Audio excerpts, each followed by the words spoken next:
sampai mana? Matius ke Markus.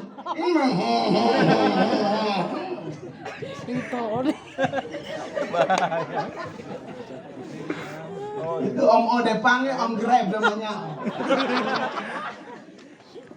Yeremia, hamba Tuhan luar biasa bilang apa? Terkutuklah hari ketika aku dilahirkan. Biarlah jangan diberkati hari ketika ibuku melahirkan aku. Anda bayangkan. Yeremia, Anda sudah tahu. Saya tambah lagi. Satu orang yang kesalehannya luar biasa. Namanya Ayub. Kesalehannya bukan tetangga yang akui, Tuhan Allah yang akui. Hati-hati dengan tetangga yang suka puji Anda, apalagi jam-jam minum kopi. Dia minta kopi itu. Dia kasih tanda. Pokoknya dia jam-jam kopi sore bilang, weh, bu, betalia. Itu langsung kan apa yang dada sampai langsung eos lu. Dia sudah tahu bapak ini kan kasih makan puji, tak angka. Bagian senai tinggi bagian sensor dari bawah. Jatuh dari pohon-pohon. Ayub pasal 3 mulai ayat 1. Ini lebih tajam saudara-saudara. Seputaran mengutuk hari lahir.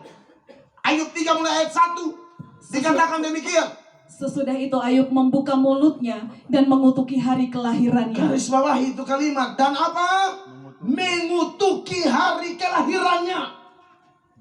2. Maka berbicaralah Ayub. Bilang apa? 3. Biarlah hilang lenyap hari kelahiranku dan malam yang mengatakan seorang anak laki-laki telah ada dalam kandungan. 4. Biarlah hari itu menjadi kegelapan.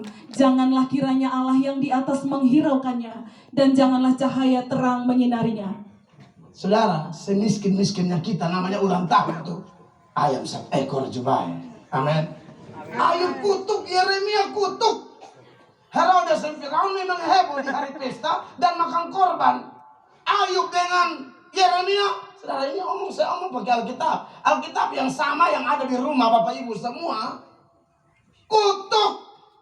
Saya pikir-pikir nih, saya tarik ke diri saya gitu loh. Saya ini kan lahir dari bapak mama yang betul-betul menderita. Bapak son tamat SD, mama juga SMP son abis. Jadi memang melarat miskin yang tiada dua. Jadi seingat saya tuh, memang masa kecil saya tidak bahagia sebahagia anak-anak lain yang orang tuanya pendapatan jelas per bulan. Ulang tahun masih bisa bikin tiup balon kau taruh di sudut-sudut koseng. Baru mau nyanyi happy birthday to you. Nabi tadi waktu bilang cuci kaki tangan nanti itu. Gimana cuci kaki tangan? Mama kalau mau doa soalnya nanti tidur sudah. Ngeri.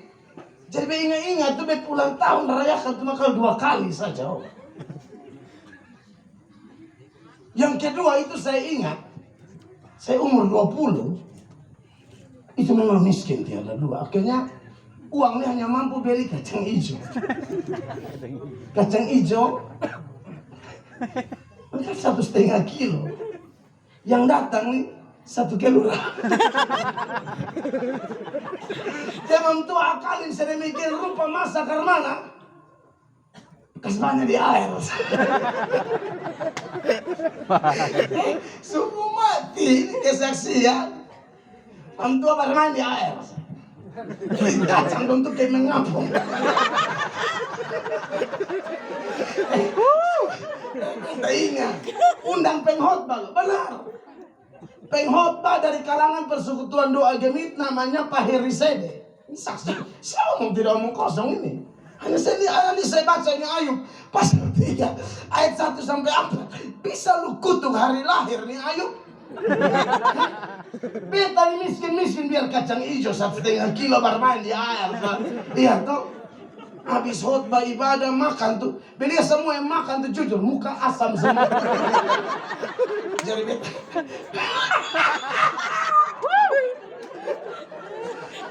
Jadi betanya enak.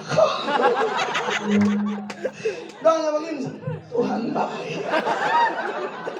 Tuhan baik. Serius makanya beta. Kasihan nih. Dia terlalu susah. Ternyata cek datang ada yang jujur. Kacang hijau soalnya manis. Dengan mama terlalu bermain air. Karena terlalu banyak air, merasa. Jadi makan itu kacang hijau setawar rasa. Sendok dan kacang cuma hanya 15 biji. Ya, punya sisa tuh air. Jadi kalau sesiap aku alay kacang dari galaksi itu sendiri, air dari situ itu sudah disatukan. Jadi memang sengaja gitu loh.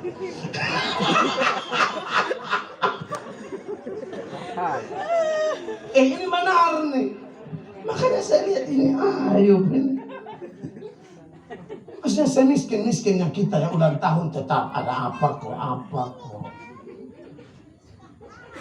Nah kekasih Allah ini kemudian dijadikan oleh kelompok anti ulang tahun sekaligus anti Natal, diantaranya kelompok saksi-saksi Yehova untuk mengatakan tidak perlu rayakan ulang tahun dan juga ulang tahun Yesus pun tidak perlu. Karena Anda lihat, mau ikut teladan nabi-nabi atau teladan orang kafir.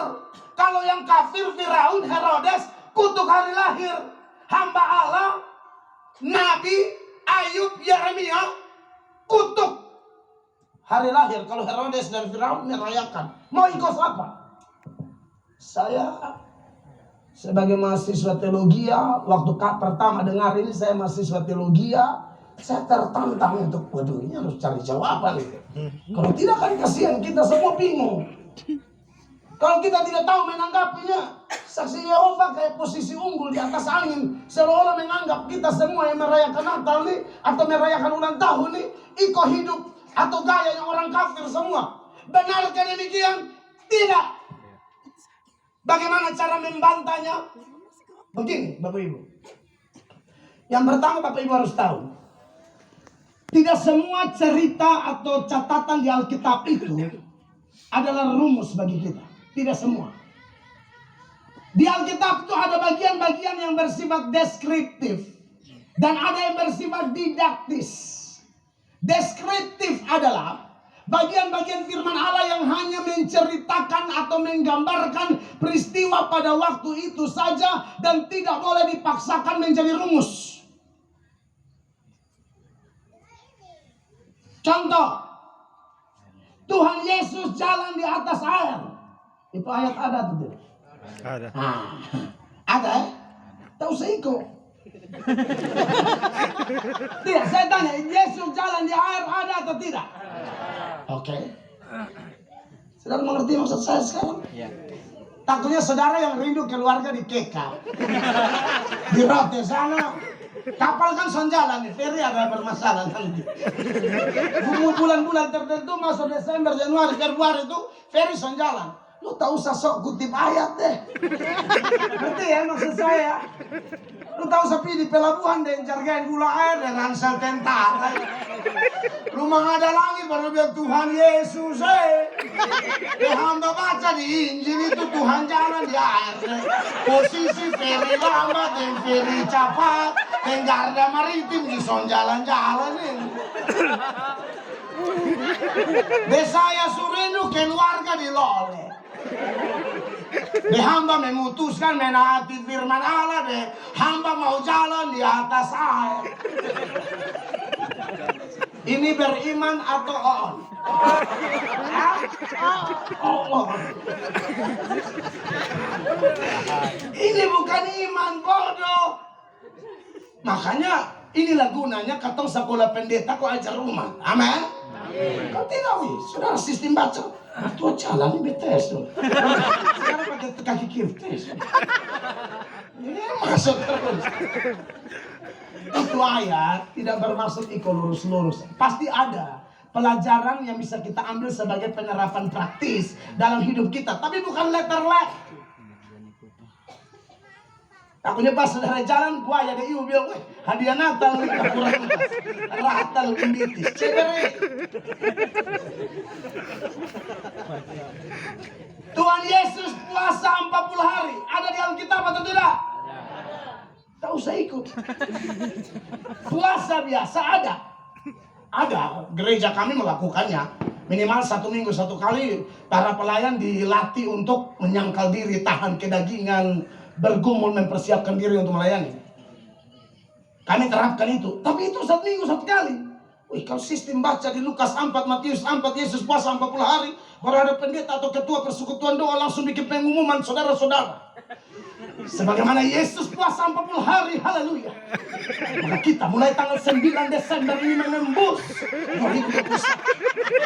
Kita akan masuk 2022, hitung dari hari ini sampai 40 hari ke depan. Kita jangan coba-coba makan atau minum. Dan nanti kita lihat.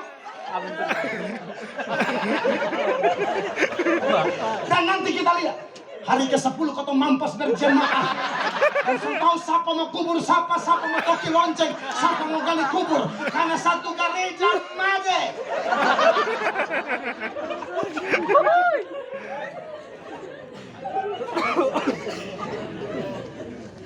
Yang ngerti ya maksud saya?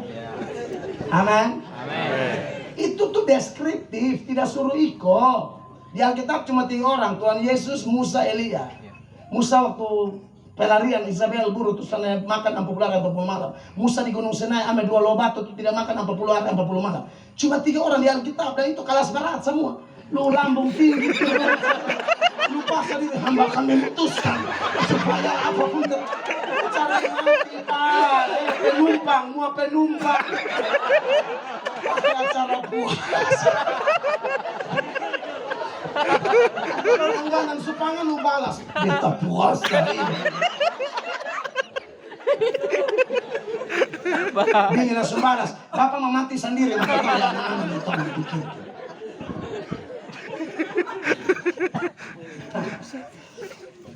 Begitu.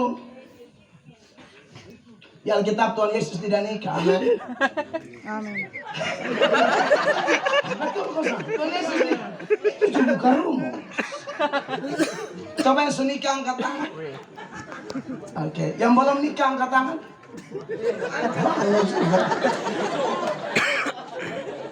Yang mau nikah tapi sontak mau nikah dengan siapa? Tidak punya sebaik.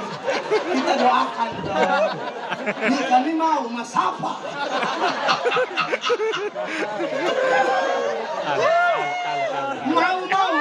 Mau raudi? Kemana dengar?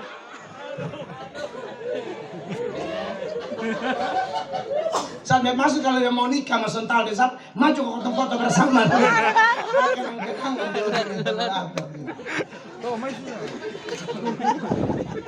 Tuhan Yesus tidak nikah, tapi siapa suruh gara-gara Tuhan Yesus sudah nikah? Saudara yang jomblo juga orang SMS, WhatsApp, adek, kakak minta ketemu. Sebagaimana Tuhan Yesus jomblo, saya juga memutuskan untuk menolak kakak telak. Ajaran ini, ya kan? Nah, dengar nih, ketemu cair sedikit Natal, tegang-tegang. Amin. Semua yang lebih tegang langsung pergi gereja. Kalau lebih gereja bertegang, di sini biasa cair. Saudara, jadi itu 2 data seputaran ulang tahun Firaun, Herodes, itu kan cerita. Tidak ada unsur perintah di situ. Ngerti ya?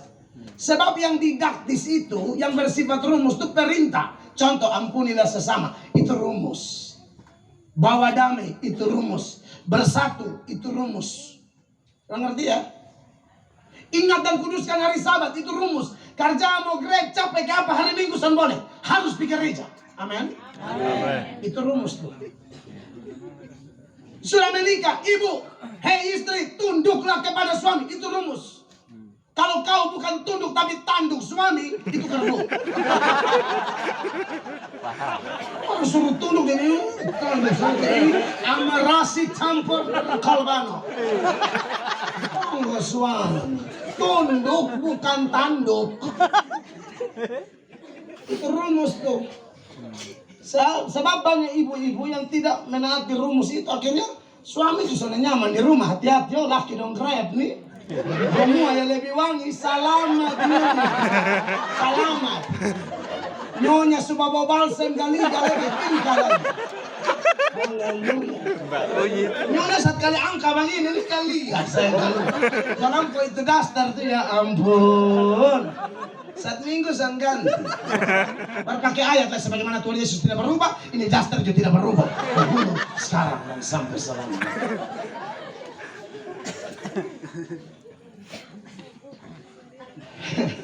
Istri itu tunduk kepada suami, amin. Kalau istri ikut rumus firman Allah, suami mau grab, dia akan gila dengan perempuan lain, tidak akan sopan. Kan dia ingin bidadari dari naik Clio nih di rumah. Maksudnya kan orang dan naik Clio ada di rumah. Dia akan terganggu dengan yang lain. Amin. Suami keluar kerja main muka bangka. Siap makan jangan bilang cek. Jangan begitu dong ibu. Panggil yang manja lah, yang manja. Hantu. Ya, hani.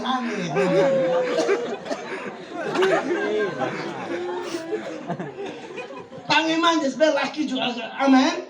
Sama nggak dibilang mama pokoknya sapa sama goda tetap merlincir.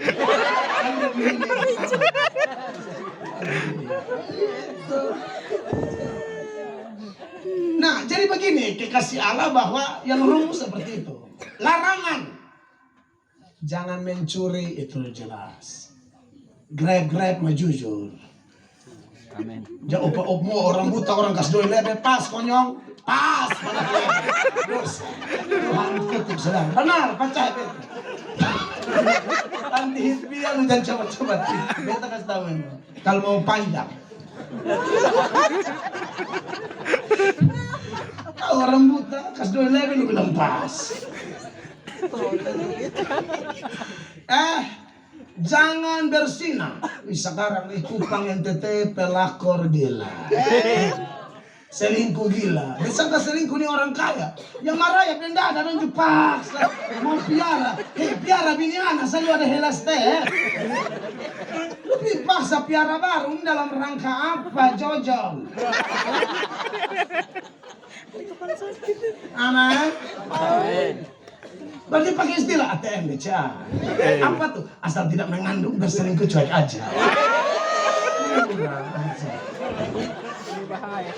Dia bini juga balas ATM mandiri. Apa tuh ditanya sendiri. Saudara, jadi begini. Sebelum ini anak kena strom. Dia. Saya ini petang bukan apa. Jadi ada musim-musim koslet. Pak, ibu, sahabat Pak Anan, tolong. Biru. Kan kalau suka cita di Natal, anak koslet. Betul omongin demi sukacita yang tidak putus-putus.